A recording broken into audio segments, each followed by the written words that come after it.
Bbca लाइमोन आफादनि 66थि बोसोरारि जथुमाखौ मेहेरगोनाङै खुंदों।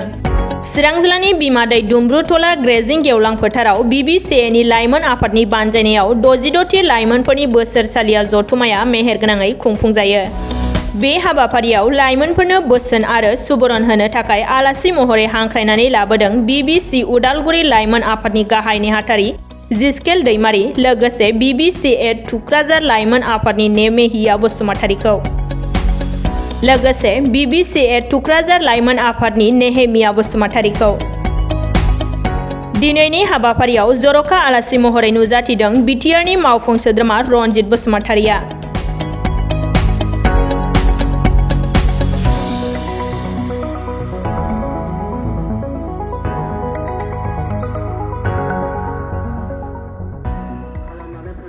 बर' बेप्टिस्ट ख्रिस्टियान एस'सिएशननि मोनसे दालाय इयुथ जोहोलाव हानजानि जा दिनै 66थि बोसोरारि जथुमा बे 66थि बोसोरारि जथुमानि गेजेरजों 3 लाख बर' ख्रिस्टियान थानाय जोंनि बे बिटिआर सिंनि बर' रायजो राजाफ्राबो बा बर' ख्रिस्टियानफ्राबो बर'नि राव हारिमु थुनलाइ आसारखान्थि सिबिनायाव जेब्लायबो आखा फाखा बेखौ थांनाय 66 बोसोर जोङो बाहागो लाफैनानै फोरमान मोनबोगासिनो दङ। जानो हागौ आंनि बैसोआ 60 बोसोरनि बारा 60 बोसोरसिम थाङाखै, अब्लाबो जेसेबांसिम आं जिउ खांनाय गोसोखांनाय सम बे समसिमनि गेजेरजों बर' थुनलाइ सिबिनायाव, बर' हारिमु सिबिनायाव, बर' राव आसारखान्थि सिबिनायाव बर' ख्रिस्टियानफ्राबो जे मालाबाबो गेजेर नङा, मालाबाबो उन जानानै थायाखै, बेखौ जोङो दिनैनि बे प्रग्रामनि गेजेरजोंबो मिथिनो मोनो बा हायो। नैबे मोनसे जोंनि फोरमान।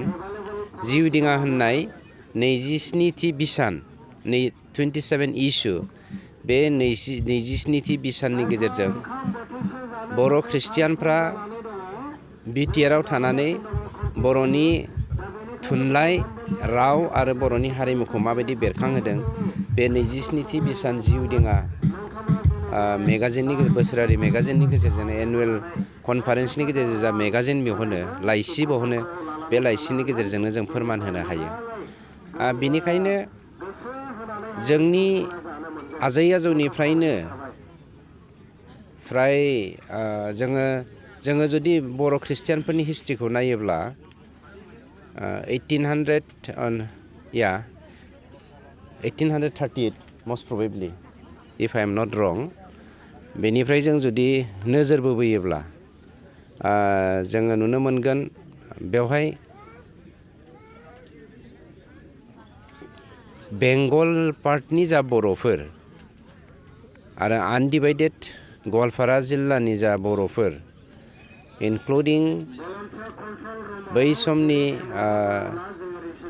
जोंनि जा आपार आसामनि बर'फोरनि जा थुनलाइ सिबिनाय, बेवहाय जों जुदि एडवार्ड गेटमोननि समनि जा बर' समाजनि गेजेरावहाय ख्रिस्टियान धोरोम फोसावनाय, बेफोरखौ नायोब्ला बर'फ्राबो जे सोरनिबा नासयनाय, सोरनिबा गादबनाय, सोरनिबा सोबख'नायनिफ्राय बर' हारि आरो बर' हारिमुखौ बासायबोनायाव बर' ख्रिस्टियानफ्राबो मैखोम माने बिहोमा दङ, बेखौ जोङो मोनथिनो मोनो। जिखियानो जायाथों, पास्ट इज पास्ट।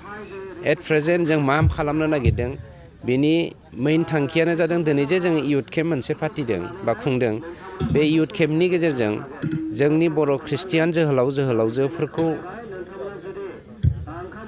बोखांनायजों लोगोसे एन्टि ससियेल एलिमेन्टफोरनिफ्राय बोखांनायजों लोगोसे सैथोथि, गोथार बेखौ फोरोंनायजों लोगोसे समाजावहाय बर'नि हारिमु। जों गोजोननाय मोनदों। गिबियाव आङो नोंथांमोनखौ हामबाय होदों आरो बे साफ्रोमबो नायगिरि बिथांमोनखौहाय। बेनिफ्राय जोंनि 66थि बोसोरारि लाइमोनफोरनि जथुमाया थांनाय 6 तारिख अर्थात सुक्रुबार मोनाबिलिनिफ्राय लानानै दिनैनि बे रबिबार मोनाबिलिसिम जाबावगोन। दायो फैयै फैयै दिनै जोबथा दिनाव सफैबाय। दायो जोंहा मोननै सार्भिस दंबायो, सानजौफुनि सार्भिस आरो मोनाबिलिनि सार्भिस। दा जोङो ओरैबायदि गोजोननाय मोन्दों, इसोरनि अननायाव जोंनि बे गासैबो सार्भिसफ्रा गाहामै सोलिबोगासिनो दङ। लोगोसे बेवहाय गोबां लाइमोनफोर इसोरनि राव सोलोंनायजों लोगोसे जोंहा मोनसे एडिशनेल प्रग्राम जोङो लादेरनाय जादों। बेनो जाहैबाय सानजौफुनि सार्भिस जोबनायनि लोगो लोगो जोंहा मोनसे सं सिंगिं कम्पिटिसन जोङो लानाय जादों। बेयावहाय जों बेबायदि एडिशनेल खालामदों। जोंनि थांखिया बेनो जोंनि लाइमोनफोरखौ जाहाथे जोङो एसे बोखांलांनो हायो। दा जोङो नुनो मोनदों जोंनि आत्मिक जिबनाव जोङो जाहाथे जोंनि लाइमोनफोरखौ जोङो दाखांलांनो हायो। बेखौ लोब्बा लाखिनानै इसोरखौ बाख्नायनायनि मुङै जाहाथे बिसोरो इसोरनि मुङै मेथाइ रोजाबलांनो हायो। जोङो बेबायदि सिंगार थिखांनो हायो। बेनि थाखाय जोङो बे कम्पिटिसनखौ खालामनाय जादों। लोगोसे आरोबाव जोंनि बे गासैबो प्रग्रामफ्रा मोनफ्रोमबो सेसनाव जोंनो सानै आलासिफोरनि गेजेरजों दिनै जोङो इसोरनि राव सोलोंनायजों लोगोसे गोबां जोङो सोलोंनो हादों आरो जौगालांगोन जोङो बेखौ मिजिंथिदों। आङो देग्लायनि बे 2023 मायथाइनि जेनाखि 66थि जोंनि लाइमोनफोरनि जथुमा, बे जथुमानि गेजेरजों बेखौनो नोंथांमोननि चेनेलनि गेजेरजों बेखौनो फोरमायनो आं इच्छा जादों।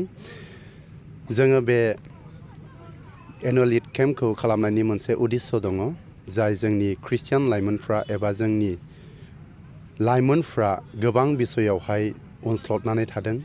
जेरैहाय बिसोरो फरायनायफ्राव दावगानो हायाखै, मोजां सोलोंथाइ बिसोर लानो हायाखै आरो गुबुन गुबुन बिथिङावहाय बिसोर जौगानो हायाखै। जोङो बेफोरखौ माबोरै जों जौगाहोनो हानो, जोङो बेफोरखौ जोङो लानानै जोङो इसोरनि रावनि जुगिदि जोङो शिक्षा होनायनि गेजेरजों थांनानै थानायनि जेनाखि राहा लामा, जोङो बेखौ बिसोरनो जोङो खोन्थानानै जोङो होयो आरो बिनि गेजेरजों गोबां जोंनि लाइमोनफ्रा जौगानो हादों।